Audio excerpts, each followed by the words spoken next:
Hi everyone, my name is Paul Baker and I'm engineering manager at Motorbox.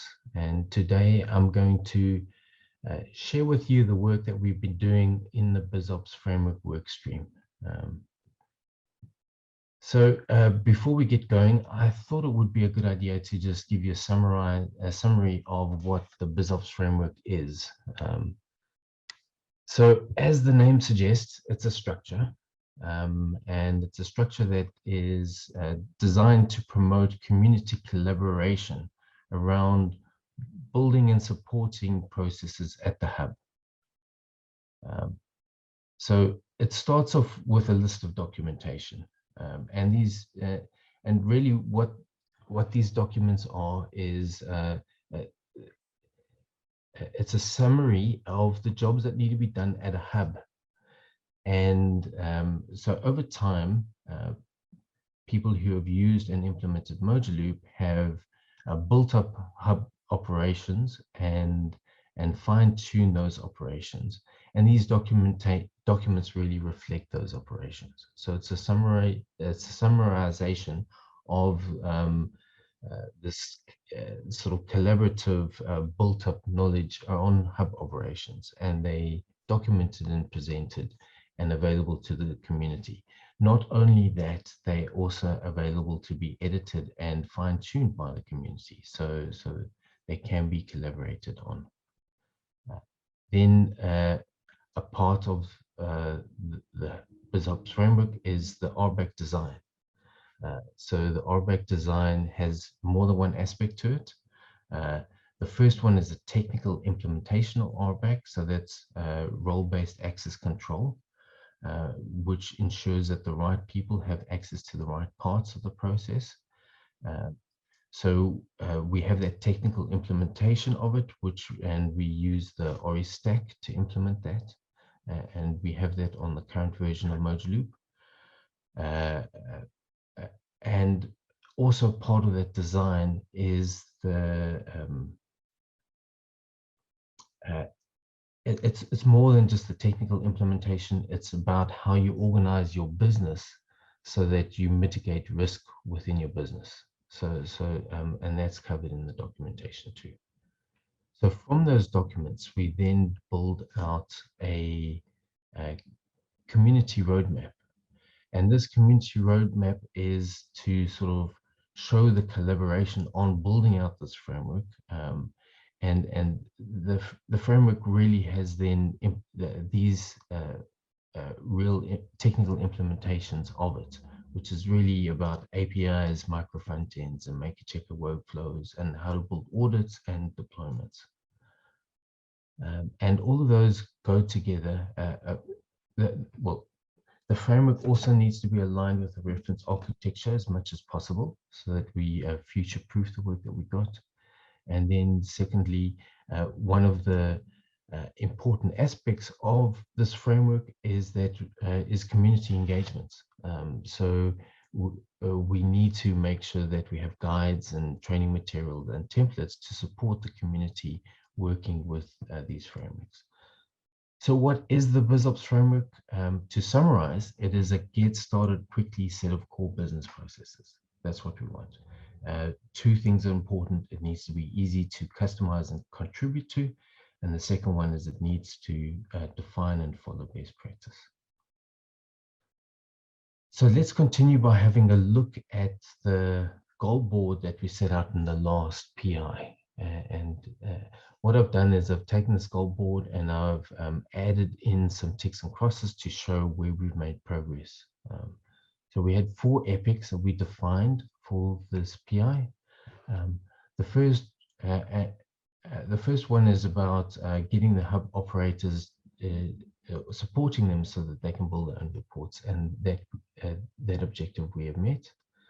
The second one is that we needed to refine our offering to make sure that in fact was fit for purpose and met the requirements. And we did this by supporting ThyssenWorks' CUG Go Live initiative. And in fact, we made great progress there, and it was substantially more work than we initially thought. but the outcome is, I believe, that we've met, in a way, the MVP of this offering. So we are sure now that we have a Biz Ops framework that in fact meets the needs of a hub operator. The two parts that we didn't get to. The first one is getting collaboration on the document processes. And it turns out that the process we got in place didn't need to be amended or adjusted. I think that will change over time, but it's not something that we needed to do in this PI. And then a second part of it is, well, the last epic that we didn't get to is getting the community to extend the micro the UI offering by adding in new micro front ends. This it's just something that we didn't quite get to. That's all. Where we made more progress than we thought was around the risks, and I'm quite excited about this because we had the opportunity to really put a good comprehensive design around the settlement bound context, and I believe that that this design that we put in place really helps start to address some of the risks that we've got on the board here, which I think is, which I'm really excited about. Okay, so let's dig into really a bit more about what we delivered. So in terms of the report, supporting this report development initiative, we built out 5 things to help the process. The first one is we extended the ISC, and the ISC stands for infrastructure as code. So we extended that so that we could deploy both public and private reports. That is important because some reports have to be private. And so allowing you to have both public and private really helps support the need to have or to be able to deploy reports from a public repo. The next is a report development environment. Now, you can't have report developers develop reports and not being able to test them. So it's important to have an environment in which they can test them before they upload and deploy those reports. So that was a key part. And to go along with it, we put a guide together, and there's a link for reference in the presentation here. Then next, we added some Helm tests to test the reports. Now, these are functional tests and quite comprehensive tests, so that it's not just querying out of a standard pre-formed database. They in fact perform transfers and then close windows and then settle those windows and then pull reports and then check that the reports in fact correspond to the transferred amounts sent initially. So they're quite extensive tests, which is quite nice to have. Then the next part is we in fact added these tests directly into the pipeline, into the ISC pipeline.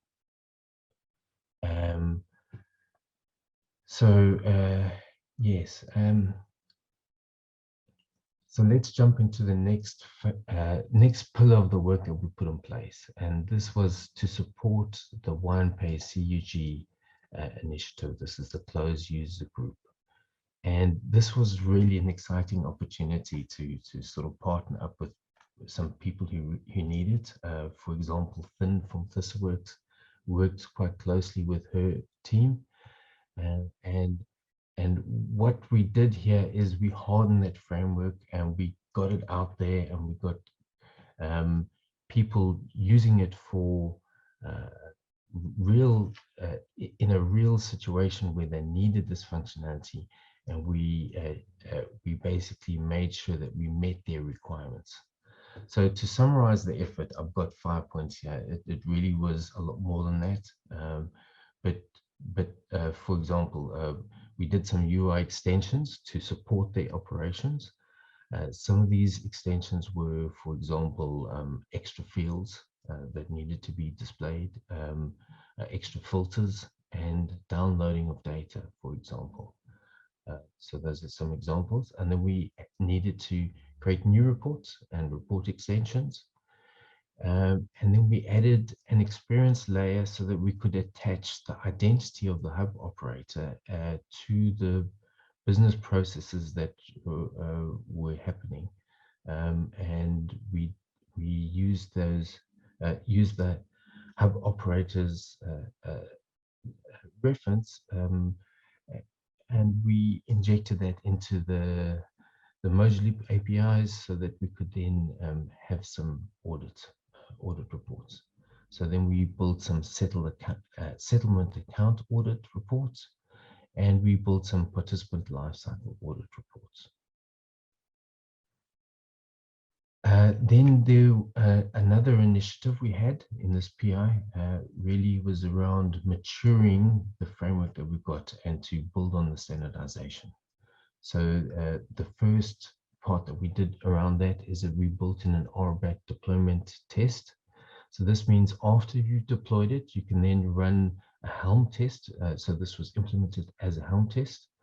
And what that test does is, in fact, checks that all the endpoints are in fact protected and only accessible through the correct authorization and authentication. So those are nice to have. And then we built that into the ISC by adding them as pipelines so they can be run at any time and checked. Then whenever we added new features in this last PI, we ensured that we had support of CI/CD, automated functional testing to ensure that the new functionality was in fact working, which is a good policy to have in place. So I'm glad that we had that. And then we also made sure that all new features were integrated into the ISC. So next, I would like to show you the roadmap. And this is really the big picture of where we are and where we're going. So we have a red line here. Above the red line is what we've achieved so far. And below the red line is what we're planning on building out as future part of this framework. So across the top, we have the scope of work, starting off with the business documentation of the business processes. We then look at the effort to build a framework, the effort to harden that framework, to fine tune it, and then building guides and building training material. So in this last PI, you can see we've got 3 points there. Those are the 3 that I've just covered there: reaching MVP, maturing standardization, and building a report development guide. And what we are planning or think that we should be able to achieve in the next PI is really the settlement bounded context. And this is the design that I elaborated on before that I believe will help address some of the risks that we identified in the last PI. And in addition to that, we want to add the settlement report, integrate that into the payment manager, and then continue with this maturity and standardization of the framework. Okay, so let's look at where we want to be. So this is ideal. This is almost assuming that we have the vNext build at the bottom, where we've got all the components of Mojleap separated into the bounded contexts. So at the top, we have each of the different portals. And the portals then consume these micro front ends, and the micro front ends really represent a view or an action associated with each of the bounded contexts. And there we have an experience layer and then the operational layer to support that. So let me just show you with my mouse. We've got the portals, the experience, the micro front ends, the experience layers, and then the operational APIs. So let's have a look at that settlement bounded context design. So this is a move towards that future vision. So in here, we've introduced the experience layer for the settlement bounded context. In addition, we've got a process API layer. And this is important because it allows us to make our solution work well with the current closure loop. So really that encapsulates the business processes and abstracts that out. So the processes that we're talking about here are summarized into 4. So closing a settlement window, initiating a settlement, often then generating that initialized settlement report. So that's initiating settlement is important because that defines how you want to structure your settlement. Generating the report, that's a report that needs to go to your settlement bank or the settlement process to indicate what needs to happen during the settlement. And then the finalization and settlement account rebalancing is the final step in that settlement process, where we are really getting feedback from the settlement that has occurred and updating the system to account for that. So what we've got in this design, and there's a link for it on this page here, is really a detailed breakdown of the sequence diagram and a description of all the business processes and responsibilities. So I'm excited about the next PI because we will get an opportunity to build this out. Then a big part of this as well is to be able to get those settlement reports and to the DFSPs, and the way we're planning on doing that is by integrating this control into Payment Manager.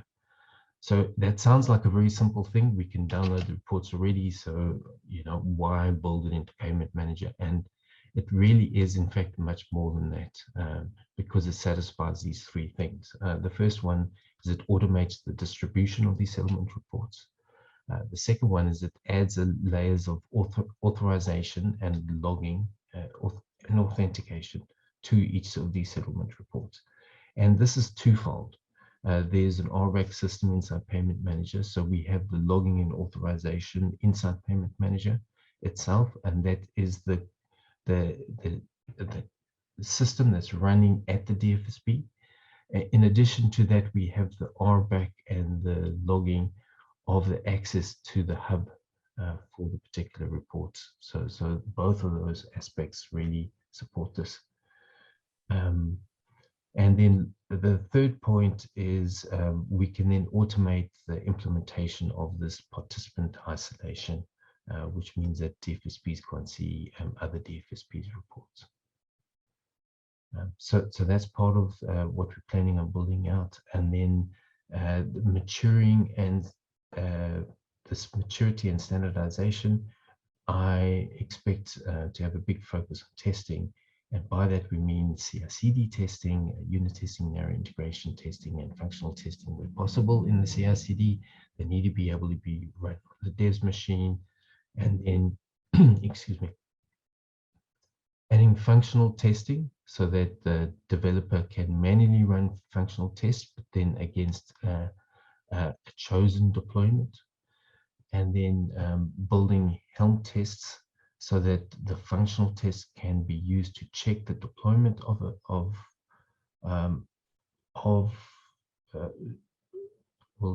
to be run to use to check the deployment. And then lastly, the IC, so that we can automatically run these Helm tests in the IC environment. So we really are building up this vision of what we think a mature testing framework should be, and we planning on executing and moving towards standardizing some of these approaches. And that is all I have for you. Maybe we can switch to some questions.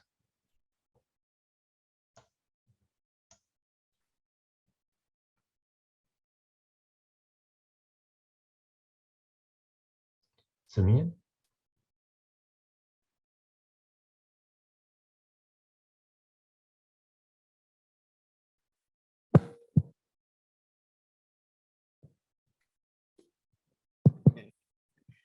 Thank you for the presentation. I do believe Biz Ops is very fundamental for effective switch implementations. Now, my question is just about the infrastructure as code. Just for clarity, what you've done so far, does it cover the full platform deployment from an ISC perspective, or is it only covering the elements that you've noted, like the report development? I just need clarity on that. Thank you. Thanks for asking that question. The ISC that we've got is in fact a full deployment. It's got all the levels of security, and that's much more than the RBAC that we mentioned here. So the RBAC is an important element of security, but at the moment it is limited to the hub operators themselves. The Mojo Loop security really is all about the JWS and the mutual TLS and what's the last one? And the IP whitelisting and the OAuth user. So all those other aspects of the security are in fact part of the deployment. So there is a full Mojo Loop deployment, and it is part of the Mojo Loop. So there is a repository with all that ISC information in it. I'm not the expert, so I'm sure there are other people who can speak to it in more detail, but yes, it is a full deployment. Yeah, thank you. Just a follow-up question. Are there any metrics that you've used to measure its effectiveness?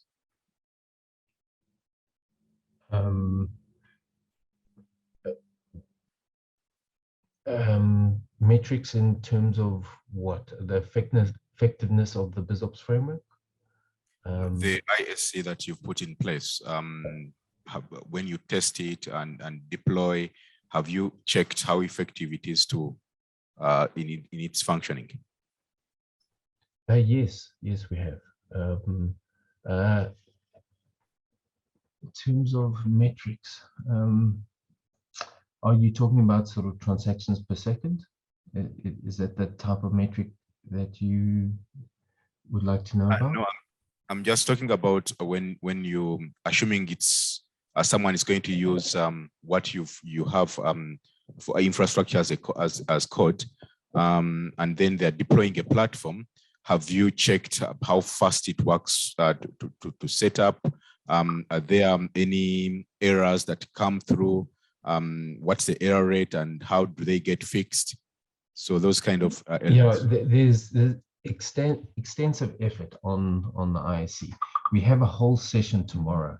Our expert David Fry is going to be presenting on it. So I think he's best equipped to answer those questions. But yes, there's a lot of testing and helm tests and pipelines and test and checking, and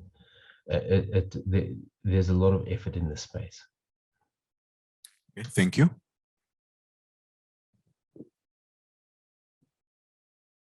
Hi, Paul.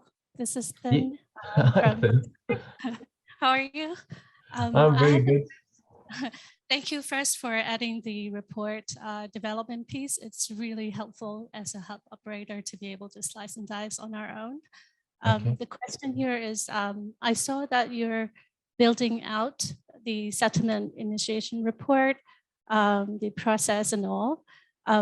We currently have that. We just finished testing it thoroughly. So does it mean that it's going to be revamped and have to go through the whole cycle of testing stuff? So I'm a little bit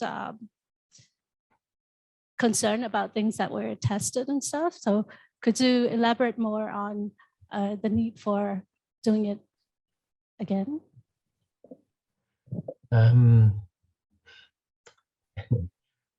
I don't necessarily want to admit that we made some mistakes, but we did.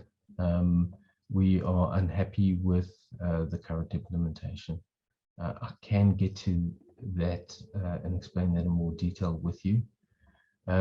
Where some of the effort has gone is the one is we would like to change the way settlement, the liquidity, sorry, during a transfer is calculated. because at the moment we're adjusting the NDC levels to be in line with the settlement balances.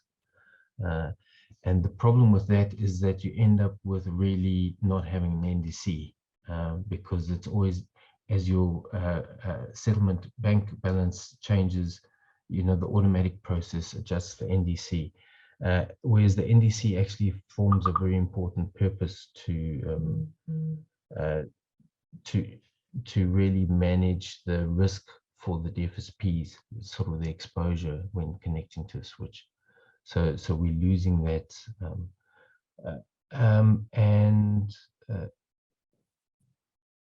yes,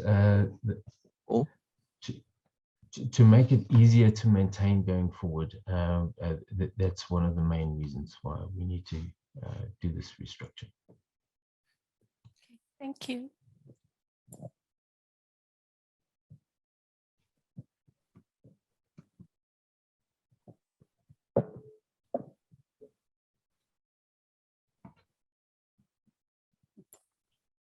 Just to add to that, I think some of those are particular to our, you know, our particular settlement flow and model, and all the rest of it is not necessarily a general statement, but we should chat about that separately. But just for everybody else in the room who's wondering what on earth we're talking about, I just want to say those are some specifics to what we were doing there.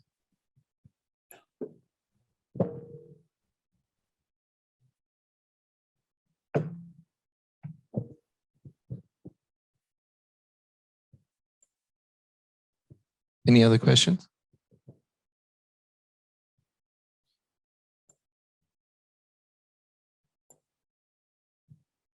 Hey, Paul, this is Miller. Hey, quick question. What would you say if you had to just give us a high altitude view of where you are now? Is this deployable? Do you think this is production ready in the state that it's in now? And if not, what's the tail look like for this? I do think it is. You know, you always want to do more. To say that I don't want to do any more would be incorrect. But to say that we have met a requirement to support this works in SCUG go live, I think we have met that requirement. I think you better ask Finn now. Yeah, I was going to say, I'm happy to have your opinion about that, but maybe I'll ask Finn that one. But no, I just wanted to get your sense of if you felt that your effort to this point would be acceptable for others that are looking to use the system now as, you know, beginning an implementation cycle. Can they use this reporting basically from the beginning as they start to design their implementation? I think if we use the point that we're at the moment as a beginning point, it would really fast track the process. I think we've got a lot of solid processes in place. So if you're starting anew, I think it would be a good thing. Yeah. That's great. Thank you very much.